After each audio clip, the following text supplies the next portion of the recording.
વિદ્યાર્થી મિત્રો, પૂજા વિદ્યાલયના ઓનલાઈન શિક્ષણમાં આપણે આજે ઘન અવસ્થામાં જે ચુંબકીય ગુણને આધારે પદાર્થના જે પ્રકારની સમજૂતી મેળવવાના છે એવા અહીં આપણે 5 પ્રકારના પદાર્થો વિશે અભ્યાસ કરવાના છે. તો સૌથી પહેલો પ્રકાર આપણે જોવાના છે અનુચુંબકીય પદાર્થો. આપણે ગુણને અનુચુંબકત્વ તરીકે ઓળખીએ છીએ. હવે આ અનુચુંબકીય પદાર્થ કોને કહેવાય? તો એક સામાન્ય માહિતી માટે આપણે યાદ રાખી દઈએ કે જ્યારે કોઈ પણ પદાર્થની ઇલેક્ટ્રોન રચનામાં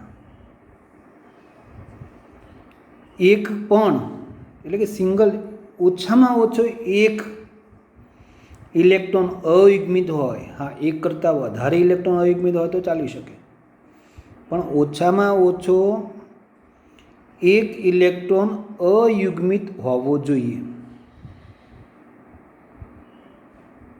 જેને આપણે અનુચુંબકીય ગુણ માટે જવાબદાર ગણવાના છે.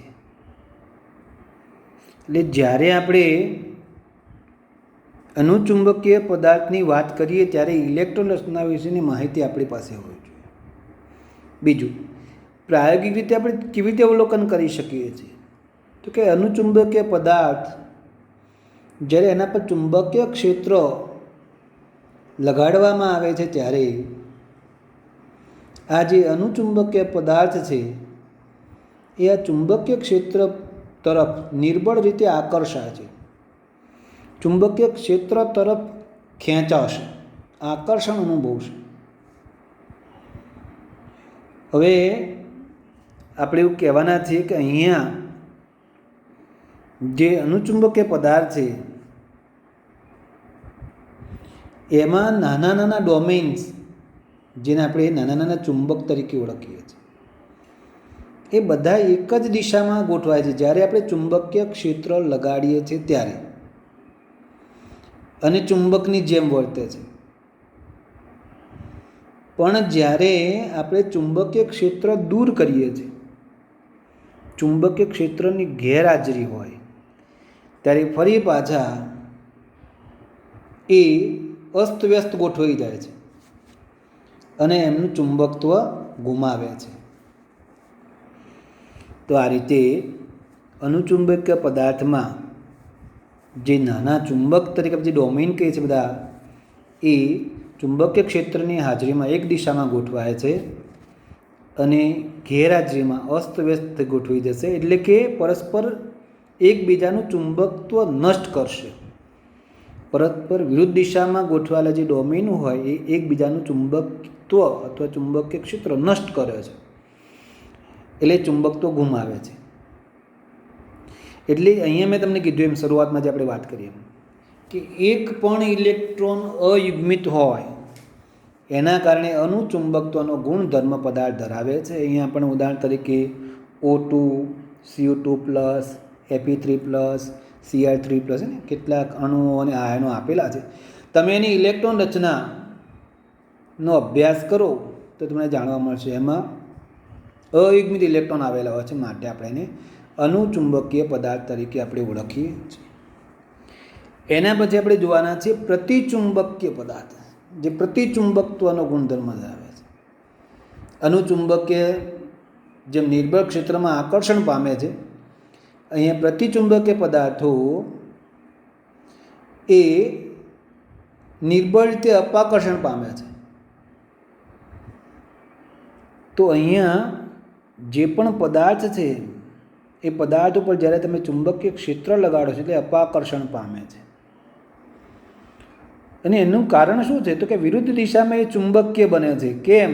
કારણ કે એમાં અયુગ્મિત ઇલેક્ટ્રોન હોતા નથી, બધા જ ઇલેક્ટ્રોન યુગ્મિત હોય છે. અને યુગ્મિત હોવાના કારણે શું થશે તો આપણે જાણીએ છીએ પરસ્પર વિરુદ્ધ દિશામાં જો ઇલેક્ટ્રોન ભ્રમણ કરતા હોય અથવા વિરુદ્ધ દિશામાં ગોઠવાયેલા હોય તો એ એકબીજાનું ચુંબકત્વ નષ્ટ કરે છે. તે ઇલેક્ટ્રોન યુગ્મ જ્યારે હોય એ ચુંબકે ચાક માત્રા રદ કરી દેશે. યુગ્મ ત્યારે જ હોય. ઇલેક્ટ્રોન યુગ્મ કોને કહેવાય તો બે પરસ્પર વિરુદ્ધ દિશામાં ગોઠવાયેલા ઇલેક્ટ્રોનને આપણે ઇલેક્ટ્રોન યુગ્મ તરીકે ઓળખીએ છીએ. અને આ ઇલેક્ટ્રોન યુગ્મ એની ચુંબકીય ચાક માત્રા રદ કરી નાખે એટલે ચુંબક તો ગુમાવી દેશે.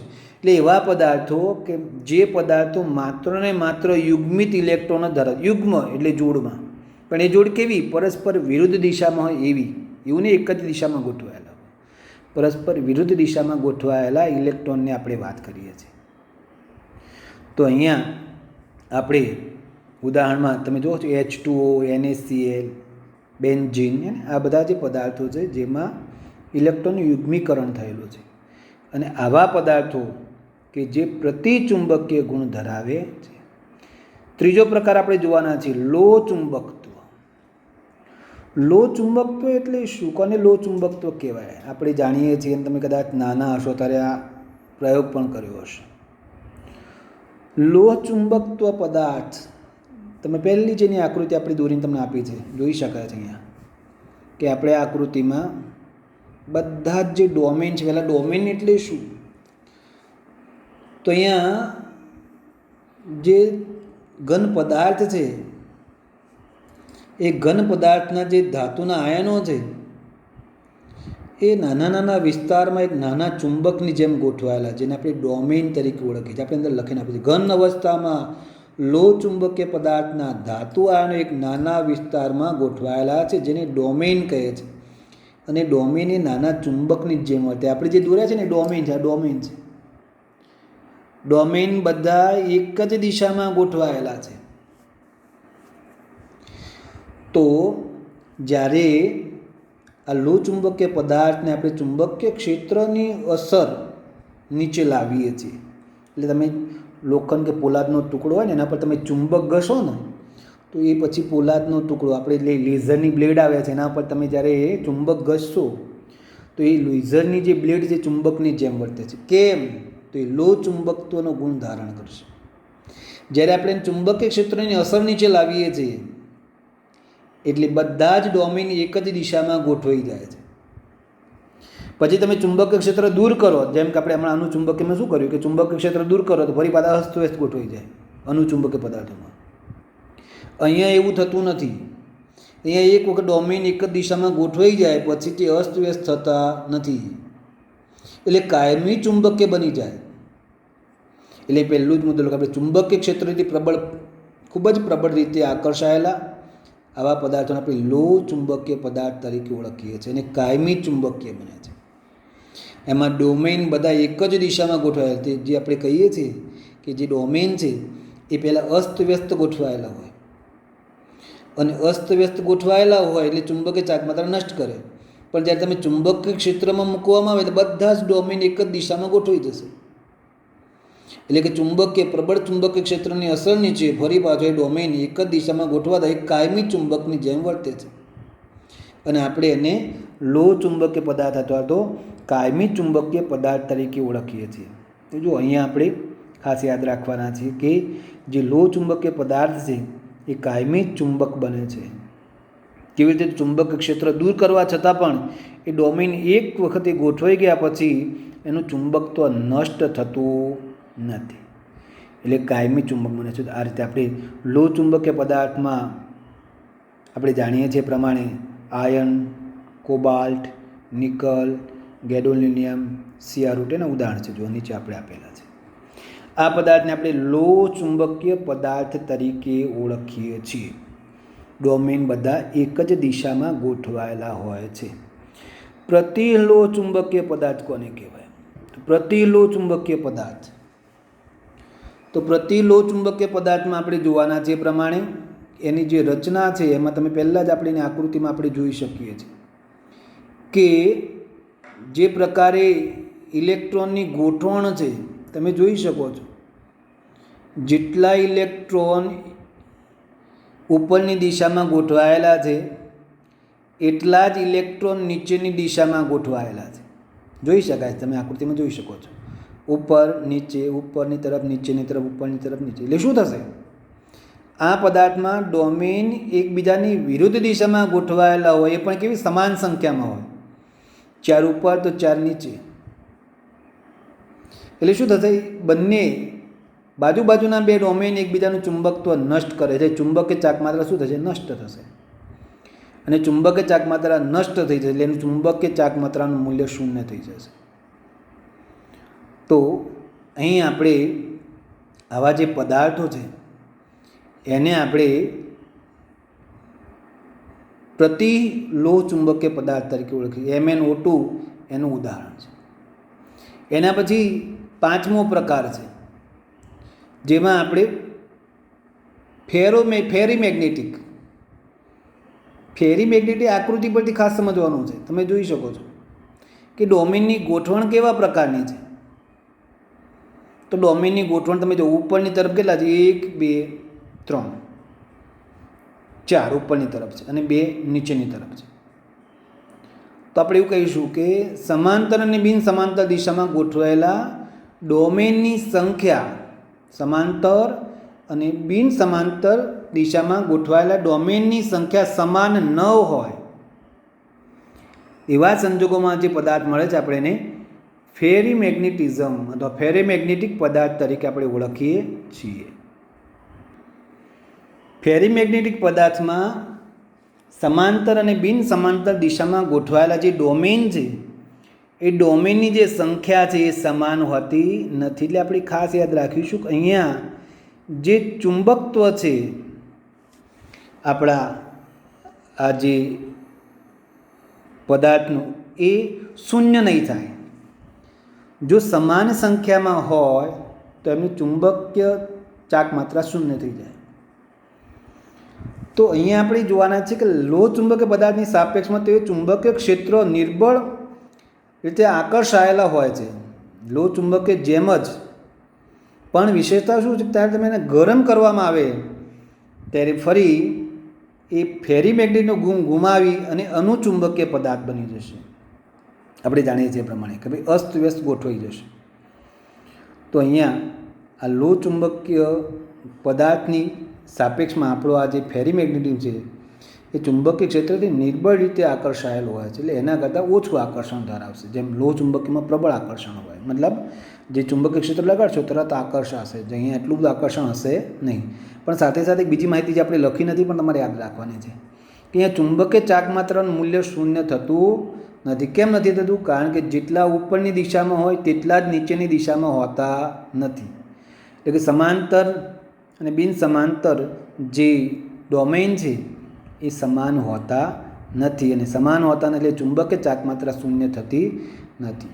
અહીંયા આપણે ઉદાહરણમાં જોઈએ છે મેગ્નેટાઇટ Fe3O4, MgFe2O4 અને ZnFe2O4 જેને આપણે ફેરાઇટ ખનિજ તરીકે ઓળખીએ છીએ.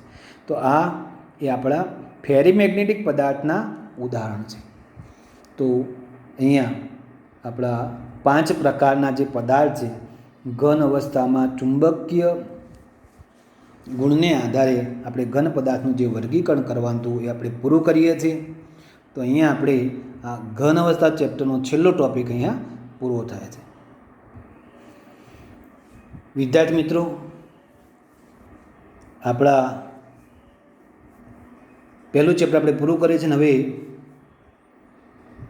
ત્રીજું ચેપ્ટર આપણે વિદ્યુત રસાયણ વિજ્ઞાનની એક પાયાની બાબતની આજે આપણે ચર્ચા કરવાના છીએ. તો વિદ્યુત રસાયણ વિજ્ઞાનમાં સૌથી પહેલાં આપણે આ ચેપ્ટરમાં 2 પ્રકારના કોષ વિશે અભ્યાસ કરવાના છે. એક વિદ્યુત રાસાયણિક કોષ અને એક વિદ્યુત વિભાજન કોષ તરીકે આપણે ઓળખવાના છે. અહીંયા આપણે એને ધ્યાનમાં લઈ ક્યારેય વિદ્યુત રાસાયણિક કોષ અને ક્યારેય વિદ્યુત વિભાજન કોષ એ આપણે અહીંયા એક જ કોષમાં સમજવાના છીએ અને એ માહિતી ખૂબ જ અગત્યની છે. આપણા ચેપ્ટરમાં આપણે સૌથી વધારે રેડોક્સ પ્રક્રિયા, જેમાં આપણે ઓક્સિડેશન અને રિડક્શન સમજ્યા છીએ, એના બેઝિક માહિતી આપણી પાસે હોવી જોઈએ. એટલે રેડોક્સ પ્રક્રિયાના જે માહિતી છે એ આપણી પાસે હોવી જોઈએ. એટલે આપણી રેડોક્સ પ્રક્રિયા એટલા માટે કહેવાય છે કે અહીંયા ઓક્સિડેશન રિડક્શન બેઝ બધી ચર્ચા કરવાના છે. એટલા માટે આપણને ઓક્સિડેશન રિડક્શન વિશેની માહિતી આપણી પાસે હોવી જોઈએ. અહીંયા આખું જે ચેપ્ટર છે એ 2 ભાગમાં વિભાજિત છે. એક વીજ રાસાયણિક કોષ તરીકે અને બીજું આવશે એ વિદ્યુત વિભાજન કોષ તરીકે. વીજ રાસાયણિક કોષની આપણે ચર્ચા કરીશું એટલે એ આપણને રાસાયણિક પ્રક્રિયાઓ દરમિયાન વિદ્યુત આપશે. એટલે આપણે જાણીએ છીએ કે આપણી આસપાસ વીજ ઉત્પાદન માટે નાના નાના ઉપકરણો, મોટા મોટા પ્લાન્ટ અસ્તિત્વ ધરાવે છે ને. આપણે જાણીએ છીએ વીજ ઉત્પાદન માટે thermal power station, hydro electric power station, nuclear power station, જે બધા આપણે વીજળી ઉત્પન્ન કરી આપે છે. એમ અહીંયા આપણે રાસાયણિક ઉર્જાની મદદથી વીજળી ઉત્પન્ન કરવાના છીએ. એવી જ રીતે વિદ્યુત વિભાજન કોષ, વિદ્યુત વિભાજન કોષમાં આપણે વિદ્યુત ઉર્જાનો ઉપયોગ કરીશું અને વિદ્યુત ઉર્જાની મદદથી આપણે રાસાયણિક ઉર્જા પ્રાપ્ત કરીશું અને આપણે કેટલાક રસાયણો, કેટલીક ધાતુઓની પ્રાપ્તિ, ધાતુઓનું શુદ્ધિકરણ જેવી માહિતી આપણને આ ચેપ્ટરમાં મળશે. સૌથી પહેલાં આપણે આકૃતિ તરફ ધ્યાન આપીએ. આકૃતિમાં આપણને જે સમજૂતી છે જરા સમજી લઈએ. આપણા વીજ રસાયણ વિજ્ઞાનમાં આપણે સમજૂતીમાં શું જોવાનું છે ખાસ આપણે જોઈ લઈએ કે પહેલાં આપણી જે આકૃતિ છે એ આકૃતિને બરાબર ધ્યાનથી સમજી લઈએ. આપણી આ આકૃતિ આપણને દર્શાવે છે કે 2 પાત્રો દર્શાવેલા છે અને 2 પાત્રોમાં આપણે જોઈએ છે પ્રમાણે જુદા જુદા 2 પાત્ર છે. એક પાત્રમાં આપણે ZnSO4નું દ્રાવણ ભરેલું છે, બીજા પાત્રમાં આપણે CuSO4નું દ્રાવણ ભરેલું છે. નીચેલા ધોરણમાં તમે એવું ભણી ગયા છો કે જ્યારે કોપર સલ્ફેટના પાત્રમાં આપણે લોખંડની ખીલી નાખીએ ત્યારે લોખંડની ખીલી ઉપર તામ્ર વર્ણ, તાંબાનો ઢોળ ચડી જશે. એવી જ રીતે આપણે કોપર સલ્ફેટના પાત્રમાં જ્યારે ઝીંકની પટ્ટી મૂકીએ છીએ ત્યારે આપણે એના જેમ જ કોપરનું રિડક્શન અને ઝીંકના ઓક્સિડેશનનો અનુભવ કરી શકીએ છીએ. અહીંયા આપણે ZnSO4ના દ્રાવણમાં ઝીંકની પટ્ટી મૂકી છે. હું જેટલું કહું એટલું જ વિચારવાનું છે. ખાલી આકૃતિમાં ZnSO4નું દ્રાવણ છે, એમાં આપણે ઝીંકની પટ્ટી મૂકીએ છીએ. કોપર સલ્ફેટનું દ્રાવણ છે, એમાં આપણે કોપરની પટ્ટી મૂકેલી છે. હવે અહીંયા જે આપણે તારને જોડ્યા છે, આ તાર છે એનો પણ નથી વિચાર કરતા કે આપણે આ ક્ષાર સંયુક્તનો વિચાર નથી કરતા. આપણે માત્ર ને માત્ર આ બંને પાત્રનો વિચાર કરીએ ત્યારે શું થશે તો કોઈ પણ પ્રકારની પ્રક્રિયા થવાની નથી. કારણ કે ઝીંક સલ્ફેટનું દ્રાવણ છે એમાં ઝીંકની પટ્ટી છે, કોપર સલ્ફેટના દ્રાવણમાં કોપરની પટ્ટી છે. આપણે બીજી વાત ખાસ યાદ રાખી દઈએ કે તમે નીચલા ધોરણમાં સક્રિયતા શ્રેણી પણ ભણી ગયા છો. જેની સક્રિયતા વધારે છે અથવા જેનું ઓક્સિડેશન પોટેન્શિયલ ઊંચો હશે એનું ઓક્સિડેશન થાય. બીજા શબ્દોમાં કહેવું હોય તો જે ધાતુ, કારણ કે તમે જાણો છો જેમ આપણી 5 આંગળીઓ સરખી ના હોય એમ ધાતુઓ પણ દરેક ધાતુઓ જુદા જુદા પ્રકારે ઇલેક્ટ્રોન મુક્ત કરવાની વૃત્તિ અથવા ઇલેક્ટ્રોન મેળવવાની વૃત્તિ ધરાવશે. અહીંયા આપણે ઇલેક્ટ્રોન મુક્ત કરવાની વૃત્તિની વાત કરીએ છીએ ત્યારે ઝીંક એના જ દ્રાવણમાં મૂકેલું છે, એટલે એને મુક્ત કરવાની કોઈ વાત આવતી નથી, કારણ કે પોતાના જ દ્રાવણમાં પોતે ધાતુ છે એટલે પ્રક્રિયા નહીં થાય. એમ કોપર સલ્ફેટના દ્રાવણમાં કોપરનું પાત્ર પ્લેટ મૂકીશું ત્યારે પ્રક્રિયા થશે નહીં. પરંતુ જ્યારે આપણે આ બંને ધાતુની પ્લેટને વાહક તાર દ્વારા ગેલ્વેનોમીટર મારફતે આપણે અહીંયા જોડીએ. આ ગેલ્વેનોમીટર નામનું સાધન છે જે સામાન્ય પ્રવાહને પણ નિર્દેશિત કરે છે. થોડો પણ પ્રવાહ પસાર થશે ને તરત જ એ કોણાવર્તન દર્શાવશે. આ ગેલ્વેનોમીટર છે. અને આપણે આ વાહક તાર મારફતે બંને ધ્રુવને જ્યારે જોડીએ છીએ, બંને પ્લેટોને જોડીએ છીએ, ત્યારે બંને પ્લેટ એકબીજાના સંપર્કમાં આવશે ત્યારે ઇલેક્ટ્રોન ગુમાવવાની વૃત્તિની હરીફાઈ થશે. બંનેમાં કોણ ઝડપથી ઇલેક્ટ્રોન ગુમાવશે આવી હરીફાઈ થશે. અને ઇલેક્ટ્રોન ગુમાવવાની જ્યારે હરીફાઈ થાય છે એમાં ઝીંક ધાતુ કે જે ઝડપથી ઇલેક્ટ્રોન ગુમાવી શકે છે. ઝીંક ધાતુ શું કરે છે? ઝડપથી. કોની સાપેક્ષે? કોપરની સાપેક્ષે. સાપેક્ષે જ ગુમાવી શકાશે. ઝીંક કરતાં પણ વધારે ઝડપથી ગુમાવી શકે એવી ધાતુઓ છે, પણ ઝીંક જ્યારે કોપરની સાથે જોડાયેલું છે ત્યારે ઝીંકની ઇલેક્ટ્રોન ગુમાવવાની વૃત્તિ કોપર કરતાં વધારે છે. અને ત્યારે ઝીંકનું ઓક્સિડેશન થશે. આપણે લખ્યું છે Zn give Zn2++ એ પ્રક્રિયા અહીં દ્રાવણમાં થશે. દ્રાવણમાં થશે એટલે Znની પટ્ટી જે છે એ Znની પટ્ટી પર રહેલો ઝીંકનો પરમાણુ આ દ્રાવણમાં Zn2+ સ્વરૂપે જશે. એટલે પટ્ટી ઉપરનો ઝીંકનો પરમાણુ એ દ્રાવણમાં જશે Zn2+ સ્વરૂપે. એટલે ZnSO પરના દ્રાવણમાં Zn2+ની સંખ્યા વધશે અને આ ઓક્સિડેશન થશે. એટલે પ્લેટ ઉપર બધા ઇલેક્ટ્રોન ભેગા થશે. શું થશે? ઇલેક્ટ્રોન ભેગા થશે. સેમ આ બાજુ પણ પ્રક્રિયા થશે, પણ એના જેવી નહીં. પણ અહીંયા પ્રક્રિયા થશે, એમાં શું થશે? તો પેલાની ઇલેક્ટ્રોન ગુમાવવાની વૃત્તિ વધારે છે કોપરની સાપેક્ષે, એટલે કોપર ઇલેક્ટ્રોન મેળવશે. કેવી રીતે? તો કે દ્રાવણમાં રહેલું Copper2+ એ પ્લેટ પરથી 2 ઇલેક્ટ્રોન મેળવી કોપરના પરમાણુ સ્વરૂપે ધાતુની પ્લેટ ઉપર જમા થશે. એટલે લખ્યું છે Copper2+ + 2 ઇલેક્ટ્રોન gives કોપર, જેને આપણે રિડક્શન કહીએ છીએ. ઝીંકનું ઓક્સિડેશન થશે, Copper2+નું રિડક્શન થશે. ઝીંકનું ઓક્સિડેશન થઈ ઝીંકની પ્લેટ ઉપરથી Znના પરમાણુ Zn2+ આયન સ્વરૂપે દ્રાવણમાં જશે. અહીંયા Copper2+ના દ્રાવણમાં રહેલા Copper2+ના આયનો એ કોપરના પરમાણુ સ્વરૂપે ધાતુની પ્લેટ ઉપર જમા થશે. એટલે અહીંયા આપણો ઝીંકનો જે સળિયો છે, તો પ્લેટ છે, એ ખવાશે, એના વજનમાં ઘટાડો થશે, કારણ કે ઝીંક દ્રાવણમાં ઓગળવા માંડે છે. જ્યારે અહીંયા કોપરની પ્લેટના વજનમાં વધારો થશે, કારણ કે Copper2+ અહીંયા નિક્ષેપણ પામે છે, અહીંયા આગળ જમા થશે. એટલે ધીમે ધીમે આ પ્રક્રિયામાં શું થશે? અહીંયા Znની પ્લેટ ઉપર ઇલેક્ટ્રોનની સંખ્યા વધશે, કારણ કે Zn2+ દ્રાવણમાં જશે તો મુક્ત થયેલા ઇલેક્ટ્રોન પ્લેટ ઉપર રહેશે.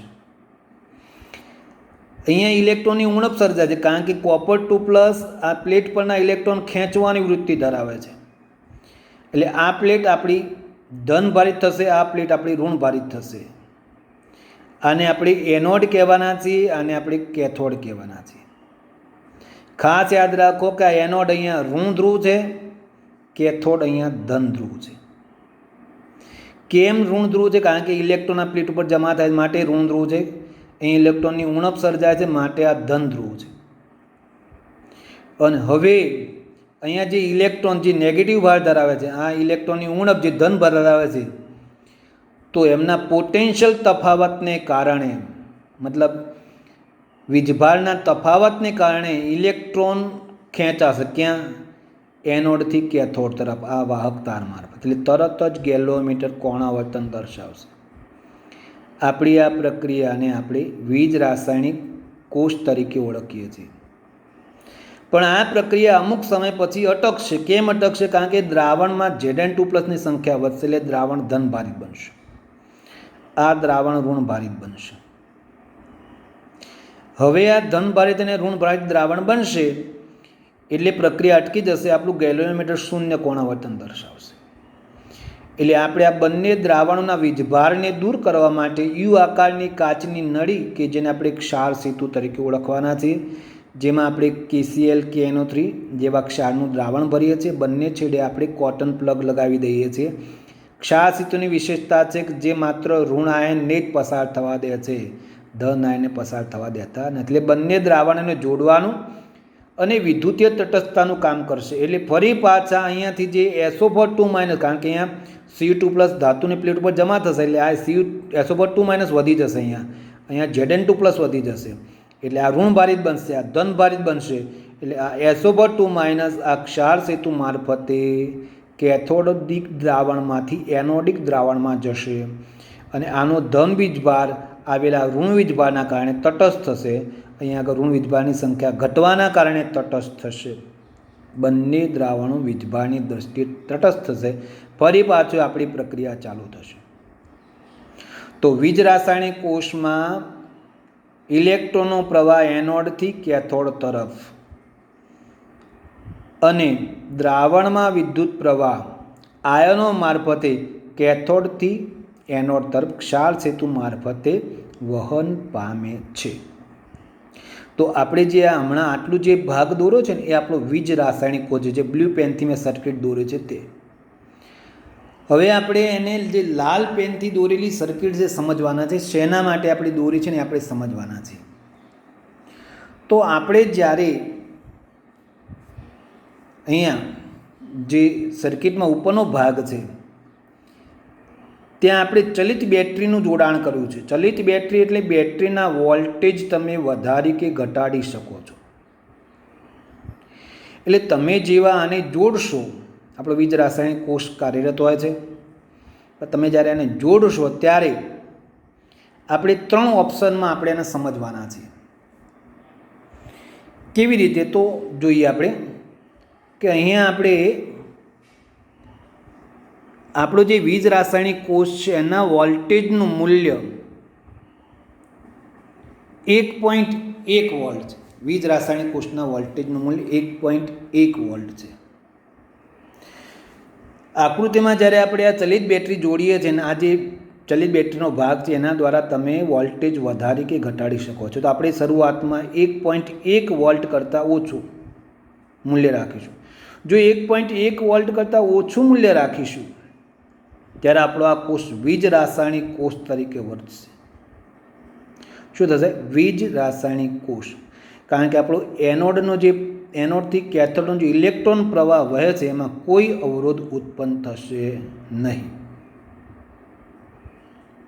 એટલે આપણે ખાસ યાદ રાખીએ છીએ કે જ્યારે ચલિત બેટરી જોડવામાં આવે છે ને પહેલી કન્ડિશન જેને આપણે એ તરીકે દર્શાવીએ છીએ નીચે, કે જેમાં ઝીંક એનોડ તરીકે વર્તવાનું છે અને કોપર કેથોડ તરીકે વર્તવાનું છે.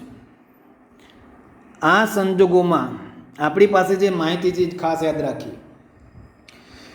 જો તમે ચલિત જે કોષ છે એની મદદથી, ચલિત બેટરી છે એની મદદથી જ્યારે તમે એને 1.1 વોલ્ટ કરતાં ઓછો વોલ્ટેજ આપશો ત્યારે ઇલેક્ટ્રોનનો પ્રવાહ, વિદ્યુત પ્રવાહ નથી વાત, ઇલેક્ટ્રોનનો પ્રવાહ એનોડથી કેથોડ તરફ વહે છે. અને આ જે રાસાયણિક કોષને આપણે વીજ રાસાયણિક કોષ તરીકે ઓળખીએ છીએ. અને એ પ્રક્રિયા સ્વયંભૂ થશે. કેવી થશે? આપમેળે. હવે આપણે ચલિત બેટરીની મદદથી વોલ્ટેજ વધારીએ છીએ, વધારીને 1.1 વોલ્ટ કરીએ. 1.1 વોલ્ટ કરશો એટલે એનોડથી જે કેથોડ તરફનો જે પ્રવાહ છે એ અટકી જશે.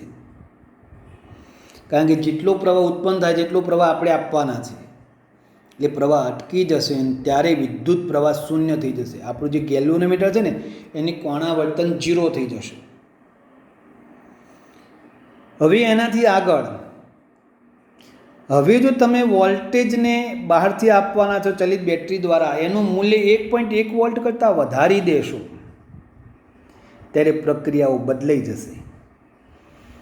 જે Zn છે એ કેથોડ બની જશે કારણ કે બેટરીના ઋણ છેડા સાથે જોડાયેલું છે. કોપર એ એનોડ બની જશે જે બેટરીના ધન છેડા સાથે જોડાયેલો છે. Zn ને અહીંયા આપણે બેટરીના ઋણ છેડા સાથે જોડાયેલો કેથોડ છે એને આપણે ઋણ ધ્રુવ તરીકે ઓળખવાના છે. અને એનોડને ધન ધ્રુવ તરીકે જોડો. કોપરનો જે પ્લેટ છે ને એનોડ કહીશું ને ધન ધ્રુવ બનશે, કારણ કે બેટરીના ધન છેડા સાથે જોડાયેલો. જુઓ અહીંયા વિદ્યુત ધ્રુવ બદલાઈ ગયા. એનોડના ઉપર ઓક્સિડેશન જ થશે અને કેથોડ પર રિડક્શન જ થશે, પણ ધ્રુવ બદલાશે. વીજ રાસાયણિક કોષમાં એનોડ ઋણ ધ્રુવ છે, જ્યારે વિદ્યુત વિભાજન કોષમાં એનોડ ધન ધ્રુવ છે, કારણ કે બેટરીના ધન છેડા સાથે જોડાયેલો છે. આ બંને વચ્ચેનો બહુ ખાસ તફાવત છે. અહીંયા પ્રક્રિયા જે વીજ રાસાયણિક કોષમાં થતી એના કરતાં તદ્દન ઉલટી પ્રક્રિયા થશે. Znનું રિડક્શન થશે. Zn2 plus 2 electron give Zn. આપણે ઉપર જે પ્રક્રિયા જો એના કરતાં રિવર્સ પ્રક્રિયા. કોપરની પ્રક્રિયા જે થશે એમાં ઓક્સિડેશન થશે. Copper gives copper 2 plus 2 electron, એટલે ઇલેક્ટ્રોનનો પ્રવાહ કોપરથી ઝિંક તરફ, એટલે કે એનોડથી કેથોડ તરફ વહે છે. ઇલેક્ટ્રોનનો પ્રવાહ એનોડથી કેથોડ તરફ, એટલે કોપરથી ઝિંક તરફ વહે છે. પણ આ પ્રક્રિયા સ્વયંભૂ થશે નહીં. આ પ્રક્રિયા આપણે બહારથી ચલિત બેટરી દ્વારા ઊંચો વોલ્ટેજ પસાર કરીએ તો જ થશે, બાકી થશે નહીં. તો આ રીતે આપણે વીજ રાસાયણિક કોષનું આપણે વિદ્યુત વિભાજન કોષમાં રૂપાંતર કરીએ છીએ. બહારથી એક્સટર્નલ ચલિત બેટરી જોડી અને આપણે જે વીજ રાસાયણિક કોષનો પોટેન્શિયલ હોય એના કરતાં ઊંચો પોટેન્શિયલ આપીએ ત્યારે આપણું વીજ રાસાયણિક કોષ એ વિદ્યુત વિભાજન કોષ તરીકે વર્તે છે. તો આ રીતે આપણે અહીંયા વીજ રાસાયણિક કોષ અને વિદ્યુત વિભાજન કોષ વિશેની માહિતી મેળવી. તો સમગ્ર ચેપ્ટરમાં આપણે આ જ અભ્યાસ કરવાના છે, વીજ રાસાયણિક કોષ અને વિદ્યુત વિભાજન કોષ.